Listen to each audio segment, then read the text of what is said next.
Boa noite a todos. Sempre um gosto estar aqui convosco e graças a Deus podemos tirar este tempinho.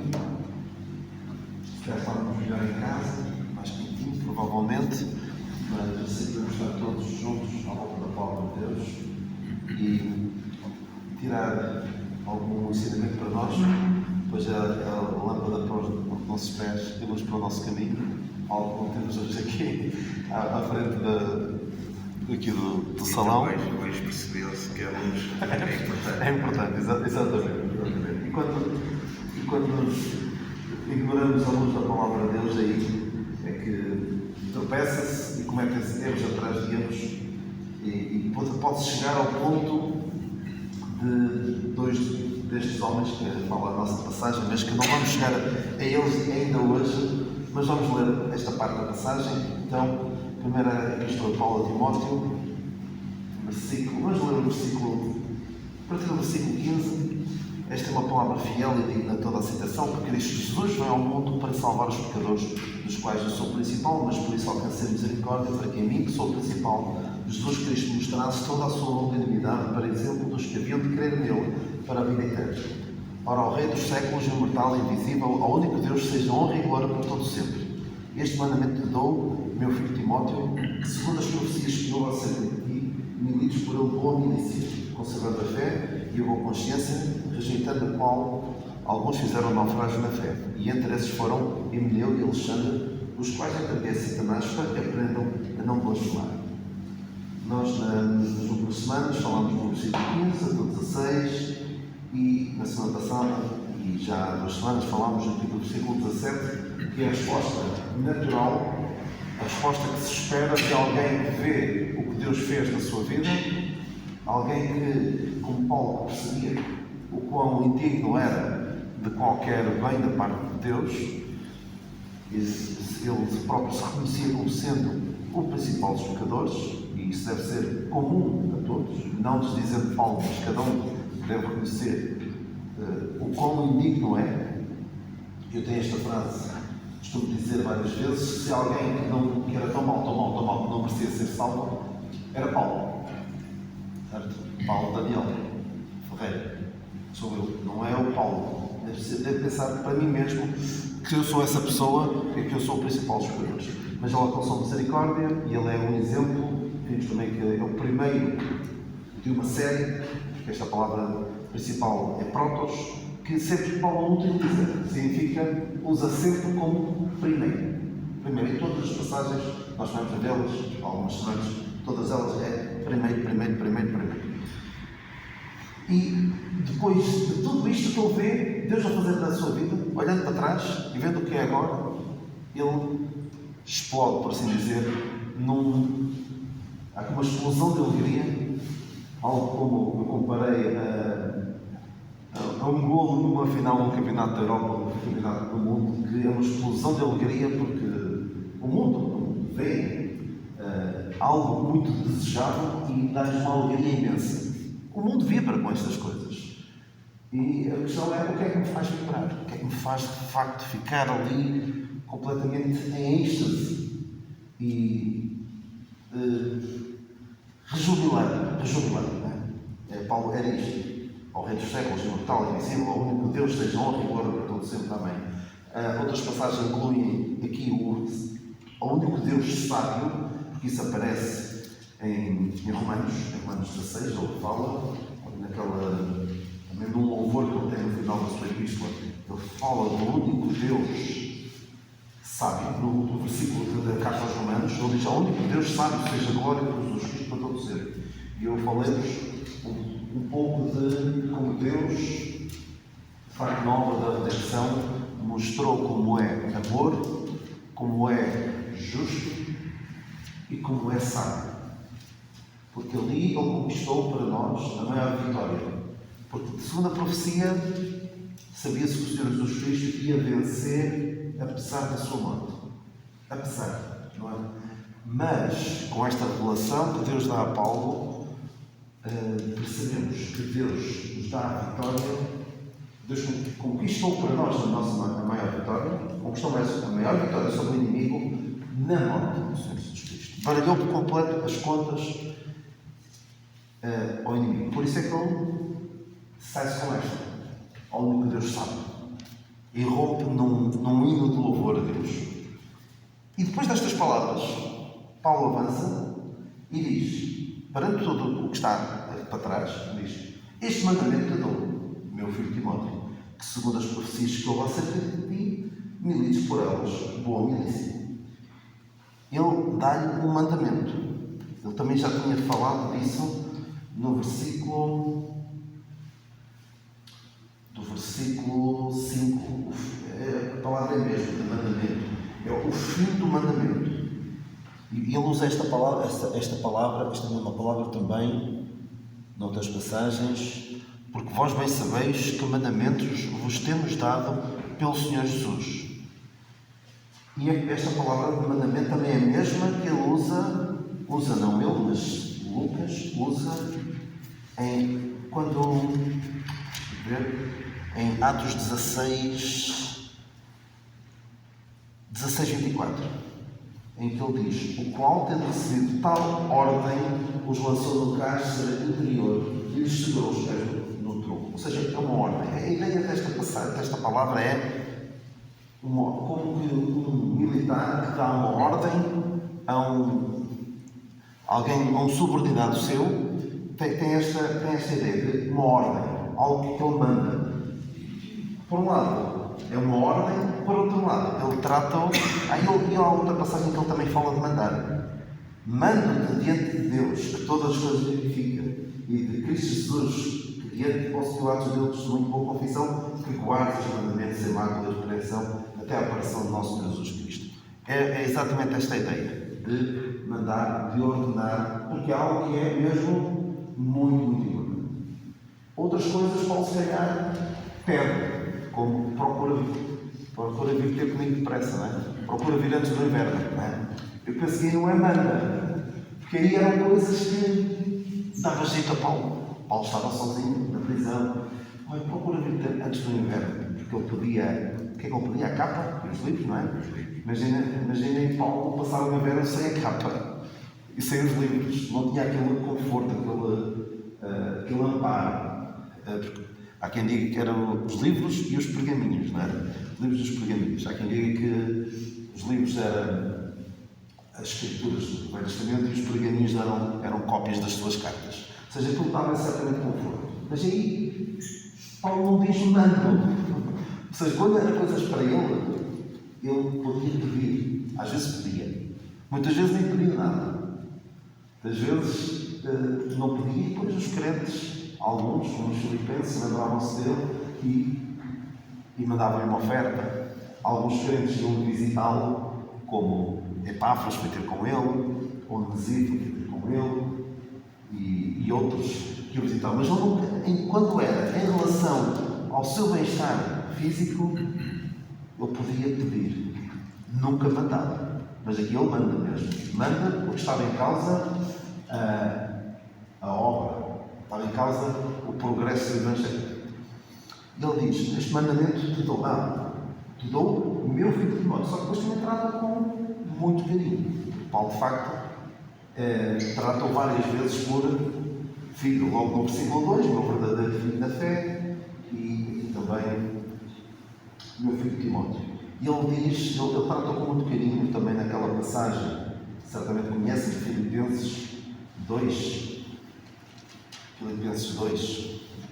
19. E espero no Senhor Jesus, que em breve vos mandarei Timóteo, para que também eu esteja de bom ânimo, sabendo dos vossos negócios. Porque ninguém tem de igual sentimento, sinceramente, comigo do vosso estado.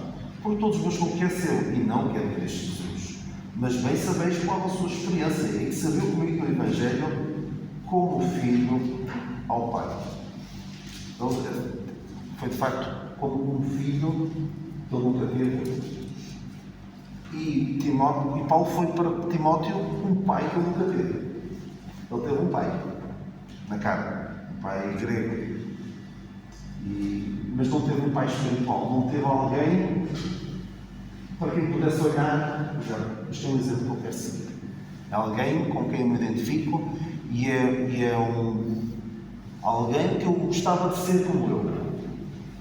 Ora, compreendendo que tinha falhas, mas alguém para que nós olhemos e que pensamos, isto é um homem de Deus e eu gostava de chegar aos calcanhares dele, por assim dizer.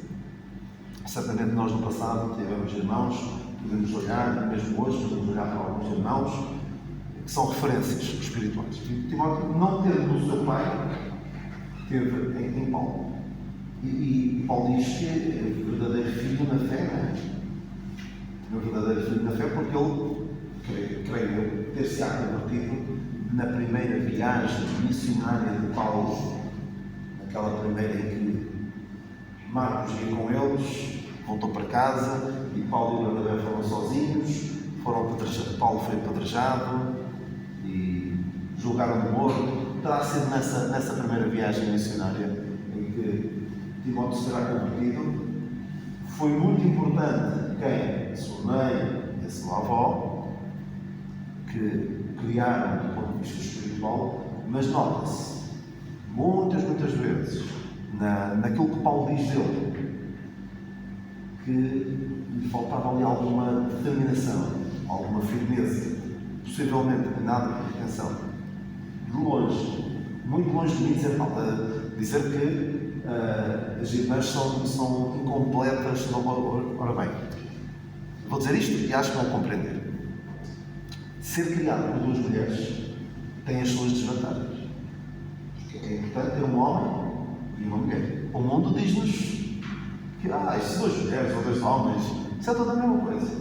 E ser o pai biológico não é importante isso, mas é muito importante mesmo ter, claro, o ideal é ter o pai e a mãe biológica. Quando isso não é possível, por várias razões. O melhor é ter duas referências que façam o papel de pai e de mãe. Mas isso é quando algo não corre bem, não é?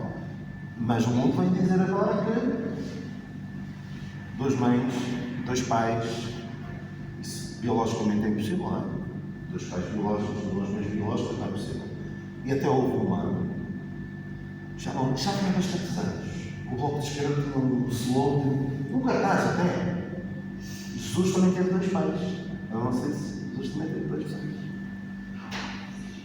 E é isto que procuro passar, não é? Mas ele de facto teve, nota-se aqui na sua personalidade, que houve algo que ficou em falta, porque ele tornou-se uma pessoa pouco segura de si mesmo. Ele precisava várias vezes de explicação. Anda lá, desperta-te um bocadinho, ninguém espera a tua mocidade. Às vezes ele tem que dizer, mano.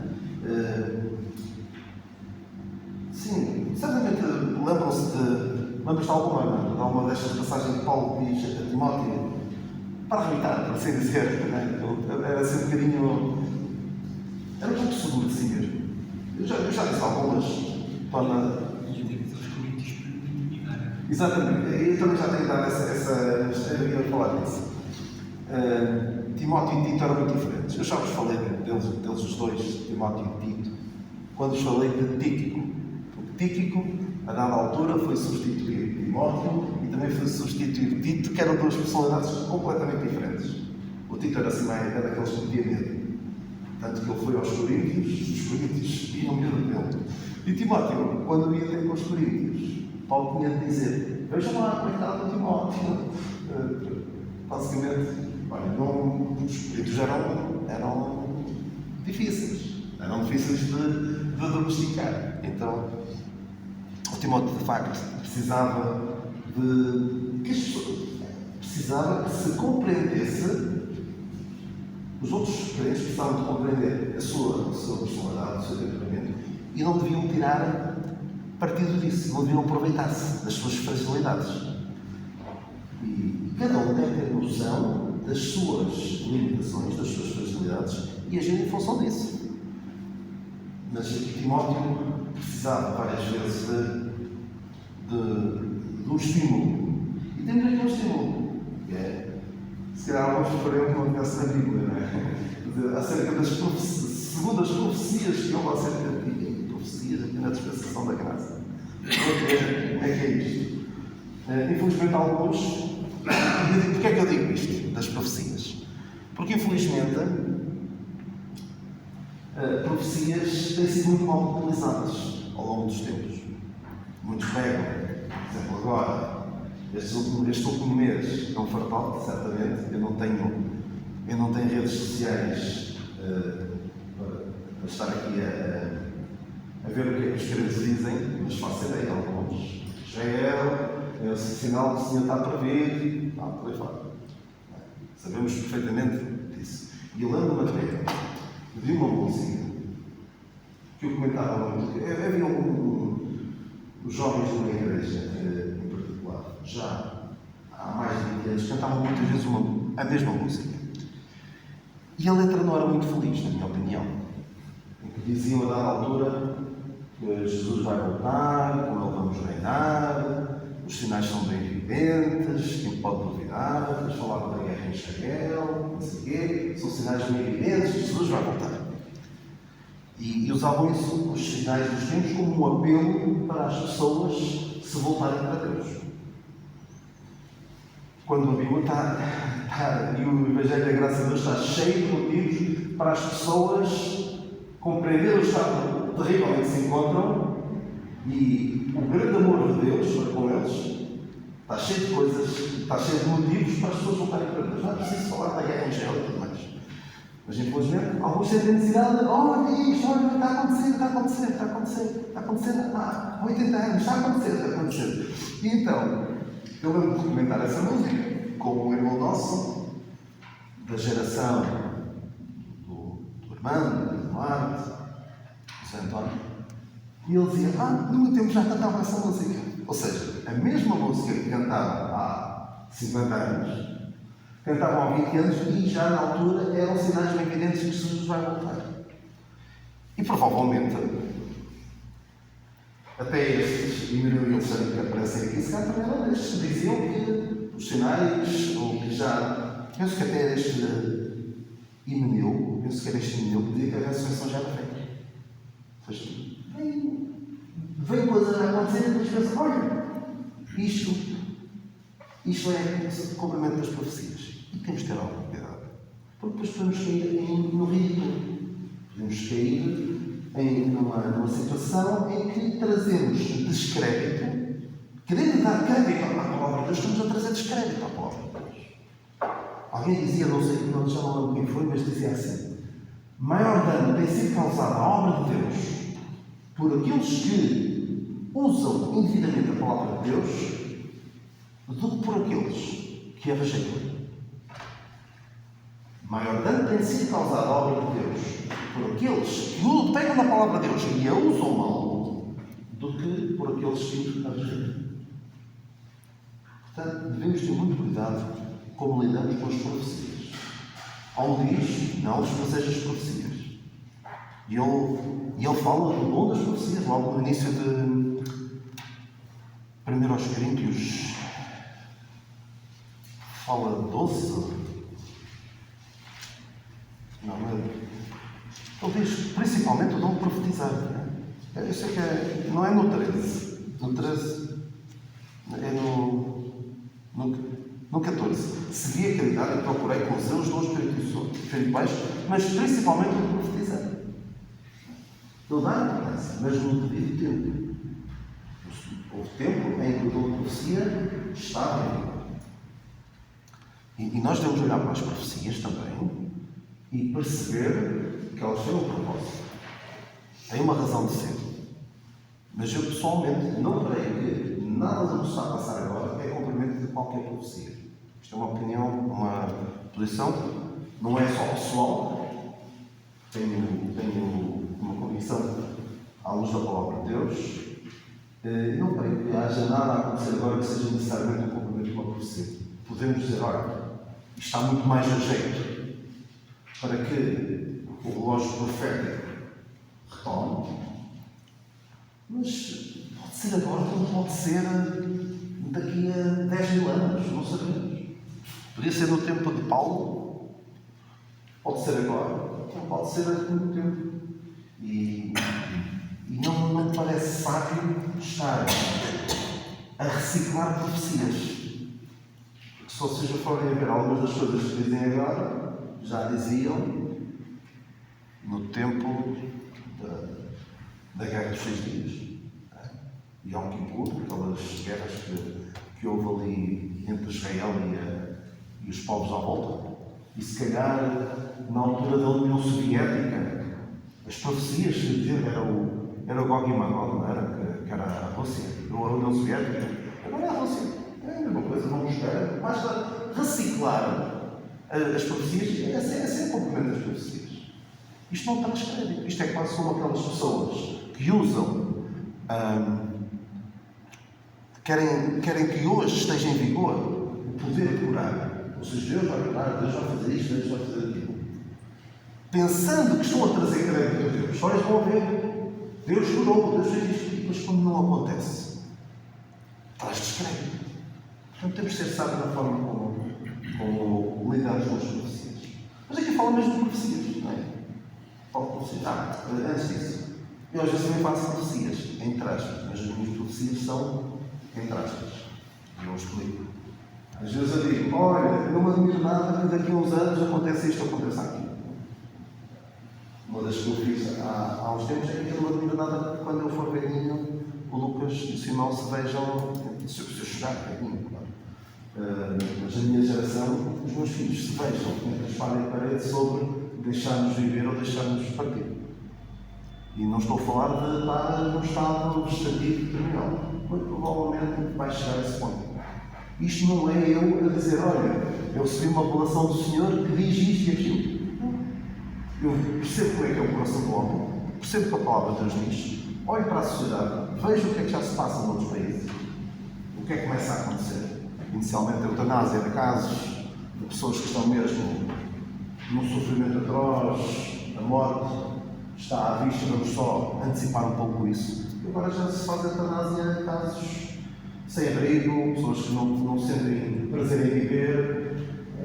Isto é um plano inclinado numa determinada que chega a esse ponto. Já se faz profecias, neste sentido. Não é bem profecias, é. Os ingleses dizem educated guess, ou seja, um adivinhar com algum. Sim, com algum fundamento, exatamente, obrigado. Com algum fundamento, sim. Algum sustento, algum apoio. Esperemos que as coisas não aconteçam dessa forma. Pode ser que, entretanto, haja uma consciência maior de que a vida humana de facto tem valor. Eu não estou provavelmente a dizer um reavivamento, que as coisas vão voltar, vão melhorar. Eu creio que o estado espiritual e moral da nossa sociedade tem tendência a descer. Pode esporadicamente haver ali assim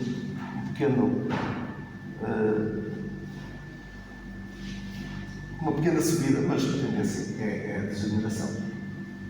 E atenção, isto também é importante sobre a última parte deste versículo. Milícia ou boa milícia. Eu já estou a antecipar um bocadinho, mas acho que ainda vou ter de deixar um bocadinho deste versículo para o próximo mês. Isto da parte do militar ou boa milícia. Também temos de saber escolher as nossas batalhas.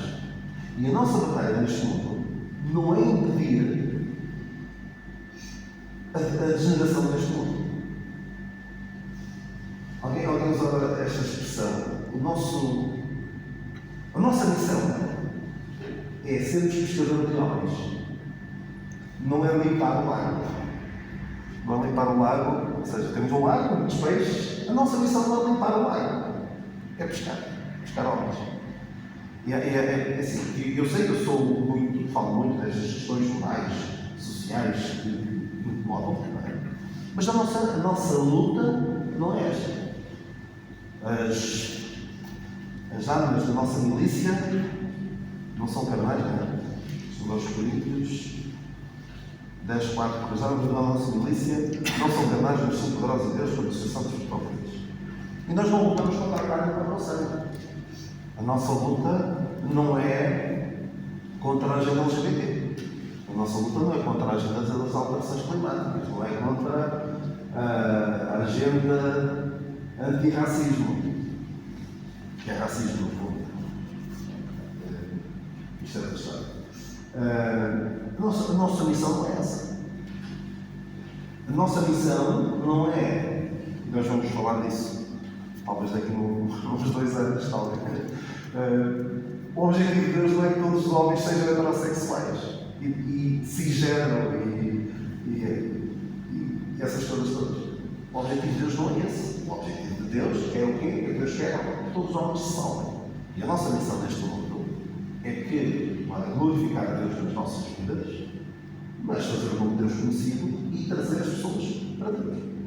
Não é agora andar aqui com lutas contra o aborto, contra a gente LGBT, contra até políticas mais de acordo com a palavra de Deus diz. A nossa missão neste mundo, e atenção, há alguns que acham que é isso.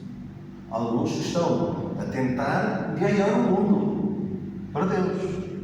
Ou seja, influenciar a cultura para que a nossa sociedade seja uma sociedade voltada para Deus. E nós sabemos que isso as coisas não vão ser assim. E há quem olhe para esta visão como uma visão derrotista. Então, o futuro é Deus tirar-nos daqui. Isso é quase admitir uma derrota. Não é? Ou seja, vocês não conseguem mudar o mundo. Mas não é esta a nossa missão. A nossa missão, a nossa luta não é esta. Não é de transformar a sociedade.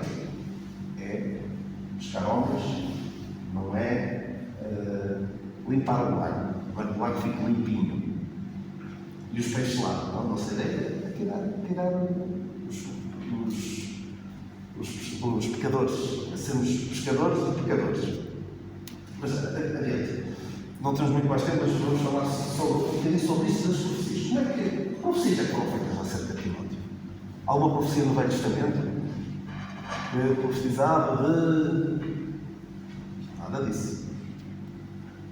Mas vamos ler aqui uma passagem em que acho que algo parecido se trata. Em Atos 13.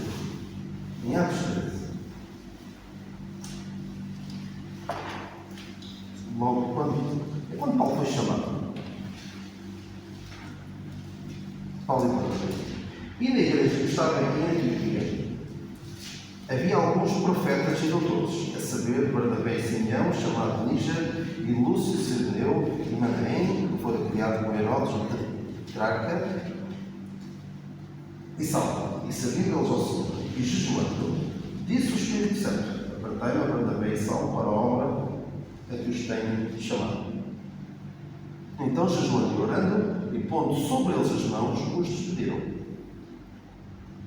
E assim estes, enviados pelo Espírito Santo, desceram a Seleucia e dali navegaram para Chipre. Ora, nesta igreja, em Antioquia, havia profetas. E quando lemos aqui, disse o Espírito Santo, eu não creio que tenha ouvido uma voz do Espírito Santo a falar. Que terá sido um destes profetas que havia ali na igreja, que disseram, um dos profetas que disse isto. E depois impuseram as mãos.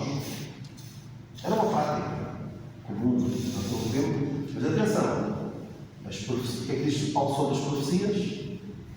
As profecias, havendo profecias, serão aniquiladas. Ou seja, este dom da profecia era necessário para Deus levar a sua vontade até quando? Diz também Paulo aos Coríntios, capítulo 13, quando vier o que é perfeito. Estas coisas eram, estes dons, profecias, línguas, tudo mais, eram até que viesse o que é perfeito. E alguns gostam de dizer até que venha o Senhor Jesus Cristo, que é perfeito. Quem é que é perfeito senão o Senhor Jesus Cristo? Quem é que é perfeito? É o Senhor Jesus Cristo. Mas ali, a palavra do grego mesmo, e o artigo, não dá a entender que não é uma pessoa, mas sim algo. E o que é perfeito? A revelação, a palavra de Deus, completa. Imaginem o que era hoje haver o dom da profecia e alguém diz que é profeta e fala algo diferente. Ou seja, vem acrescentar a palavra de Deus, isto não faz sentido nenhum. Alguns querem fazê-lo, alguns auto-intitulam-se de profetas e querem vir dizer coisas.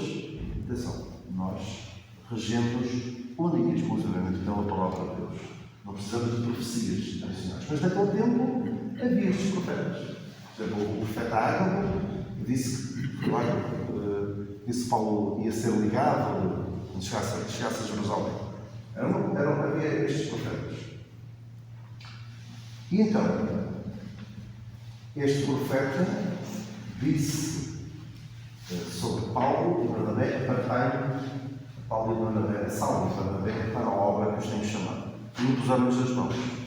E Paulo fala sobre Timóteo, fala também sobre profecias e fala sobre impor as mãos. Nós temos isso em 1 Timóteo 4, 14. Já falei dessa passagem. Nós gostamos de dizer a primeira parte do versículo, não gostamos muito de dizer o resto do versículo, em que ele diz: não desprezes o dom que há em ti. Esta parte gostamos de dizer.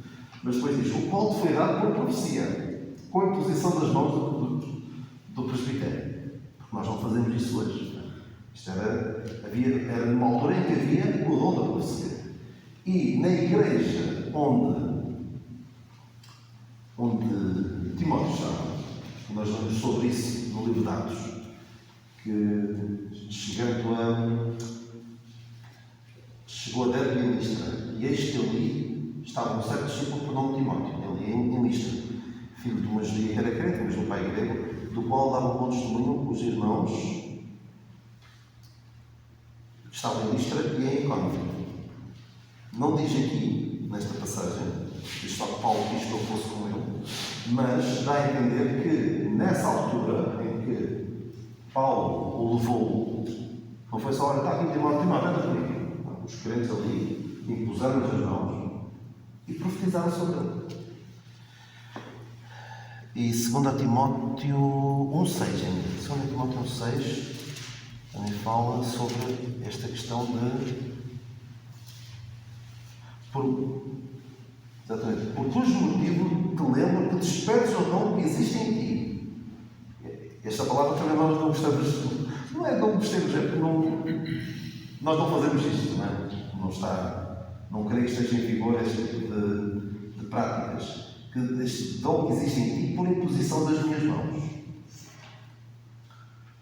O que me dá a entender é que eles impuseram as mãos sobre ele e profetizaram, inspirados pelo Espírito Santo.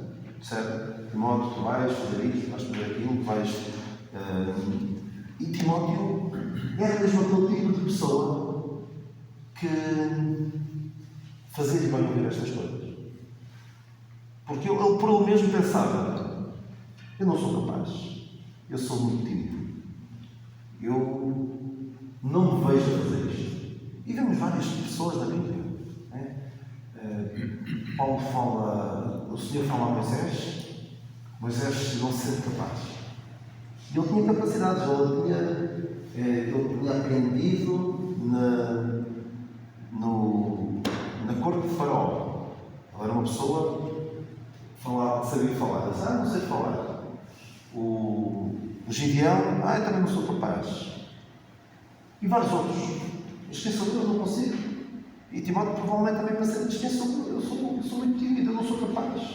E certamente, quando Paulo lhe dizia: lembra das profecias profetas acerca de ti, ele certamente lhe dava um ânimo, uma força sobrenatural, mas mesmo sobrenatural.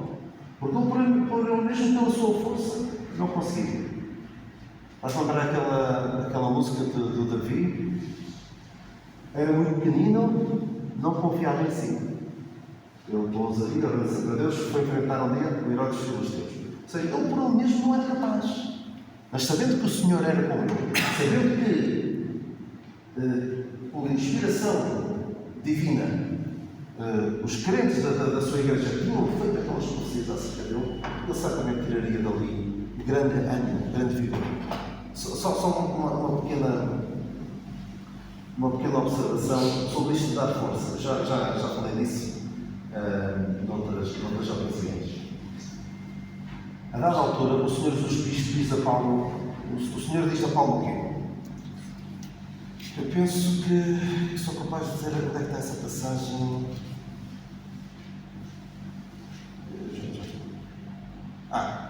Atos 23, 11. E na noite seguinte, apresentando-se o Senhor, disse: Paulo, tem bom ânimo, por como de mim testificaste em Jerusalém, assim importa que testifiques também em Roma. Porque é que isto dava uma força a Paulo que nós nem podemos imaginar. Ou seja, estou em Jerusalém, mas eu sei o que Deus disse. Deus disse a mim que eu vou a Roma. Portanto, de quando der, aconteça o que acontecer, eu vou até Roma. Por isso é que eu podia dizer,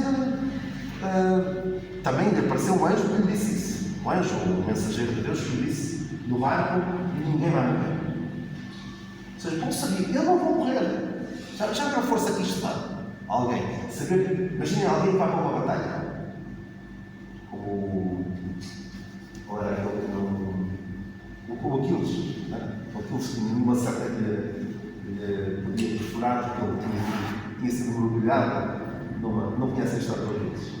Alguém mergulhou numa poção mágica, por assim dizer, e ele, numa certa idade, exceto onde? No calcanhar, porque também quando mergulhou, pegou-lhe pelos calcanhares. Por isso é que se chama o calcanhar daqueles. Ou seja, o Aquiles não tinha uma confiança para ir para a batalha brutal. E diz a história que, de facto, foi um calcanhar que levou o conceito. Acho que é essa a história. E o Paulo ia com uma força, com uma coragem, com uma determinação para a batalha, como sabia que eu vou até Roma. Depois, quando chegou a Roma, eu já cheguei. Portanto, não tinha medo. E Timóteo também podia pensar desta maneira. Dentro onde der, eu sei que sou capaz. Mas ainda assim, várias vezes vão pedir: lembra das profecias, desperta do que é em ti. E ele aqui sente necessidade de falar das profecias. Ele várias vezes fala aqui da imposição das mãos, das profecias, que era para se lembrar. Ele ter bem noção daquilo que tinha sido dito sobre ele, para a inspiração divina, e até vejo o que aquelas pessoas disseram de ti, não os vais deixar mal, pois não. Mas se Deus quiser, para a semana continuaremos e nos dê ânimo. Nós sabemos, aconteça o que acontecer. Não temos garantia de que vamos chegar até Roma, ou vamos chegar mas sabemos que aconteça o que acontecer. O Senhor é connosco e nada nem ninguém nos poderá separar do amor de Deus que está em Cristo Jesus, nosso Senhor. Isso deve dar-nos um ânimo, uma força redobrada para a batalha. E para a batalha, que é militar boa milícia e que não é contra a carne e o sangue. O Senhor nos abençoe.